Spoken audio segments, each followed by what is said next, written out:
राजकुमारी और भिखारी। बहुत समय पहले की बात है। एक सुंदर और समृद्ध राज्य था विजयपुर। उस राज्य के राजा बहुत न्यायप्रिय और दयालु थे। उनकी एक ही बेटी थी, राजकुमारी आर्या। आर्या न केवल सुंदर थी, बल्कि बहुत ही बुद्धिमान और दयालु भी थी। उसे गरीबों की मदद करना बहुत अच्छा लगता था। लेकिन राजमहल के बाहर एक और दुनिया थी, गरीबी, भूख और दुख से भरी हुई। वहीं रहता था एक भिखारी जिसका नाम था अर्जुन।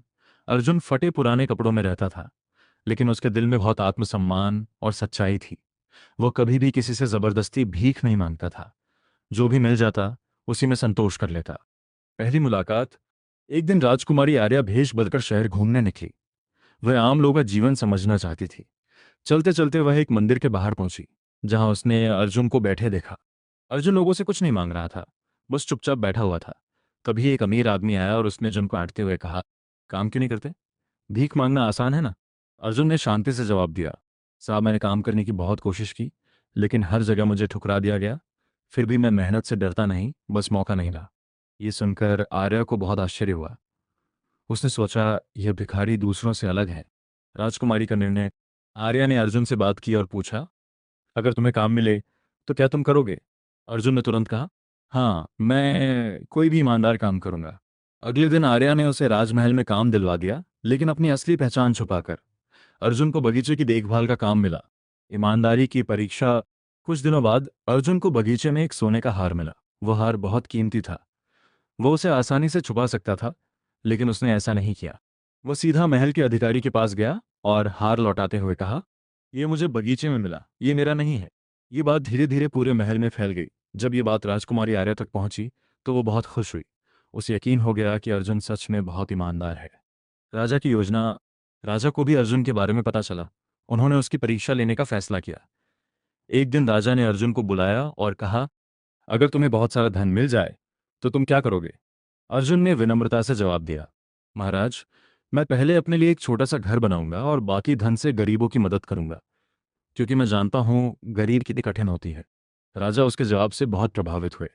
सच्चाई का खुलासा। कुछ समय बाद राजकुमारी आर्या ने अर्जुन को बुलाया और अपनी असली पहचान बता दी। अर्जुन यह जानकर चौंक गया कि वह जिस लड़की से बात करता था, वह खुद राजकुमारी है। वह घबराकर बोला, मुझे माफ कर दीजिए, मैंने अनजाने में आपसे बराबरी की तरह बात की। आर्या मुस्कुराई और बोली, यही तो तुम्हारी सबसे बड़ी खासियत है। तुम इंसान को इंसान समझते हो, न कि उसके पद या धन को। प्रेम की शुरुआत। धीरे धीरे दोनों के बीच एक खास रिश्ता बनने लगा। अर्जुन की सादगी और सच्चाई ने आर्या का दिल जीत लिया था, और आर्या की दयालुता और समझदारी ने अर्जुन को प्रभावित किया। लेकिन यह रिश्ता आसान नहीं था। समाज की बाधाएं। जब यह बात महल और राज्य में फैली तो लोगों ने विरोध करना शुरू कर दिया। एक भिखारी और राजकुमारी का विवाह, यह कैसे संभव है? दरबारियों ने भी राजा को समझाया कि यह राज्य की प्रतिष्ठा के खिलाफ है। राजा का अंतिम फैसला। राजा ने बहुत सोच विचार किया। फिर उन्होंने अर्जुन को एक आखिरी परीक्षा दी। उन्होंने कहा, अगर तुम 1 साल में अपने बल पर कुछ बनाकर दिखाओ तो मैं तुम्हें अपनी बेटी का हाथ दे दूंगा। अर्जुन ने चुनौती स्वीकार कर ली। संघर्ष और सफलता। अर्जुन ने मेहनत शुरू कर दी। उसने छोटे छोटे काम किए, कभी खेतों में मजदूरी, कभी बाजार में सामान बेचना। धीरे धीरे उसने अपनी ईमानदारी और मेहनत से लोगों का विश्वास जीत लिया। 1 साल के अंदर उसने एक छोटा व्यापार शुरू कर लिया और वह सफल हो गया। अब वह भिखारी नहीं रहा, बल्कि एक सम्मानित व्यक्ति बन गया। खुशियों का अंत। Happy ending. 1 साल पूरा होने पर अर्जुन महल लौटा। उसने राजा के सामने सिर झुकाकर कहा, महाराज, मैंने अपनी पूरी कोशिश की है।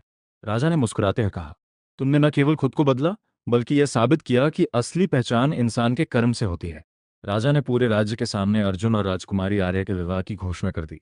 पूरा राज्य खुशियों से झूम उठा। राजकुमारी और भिखारी की ये कहानी हमेशा के लिए एक मिसाल बन गई कि सच्चा प्रेम और ईमानदारी हर बाधा को पार कर सकती है। सीख मॉडल। इंसान की असली पहचान उसके कर्म और चरित्र से होती है, न कि उसके धन या पद से। सच्ची मेहनत और ईमानदारी से कोई भी अपनी किस्मत बदल सकता है।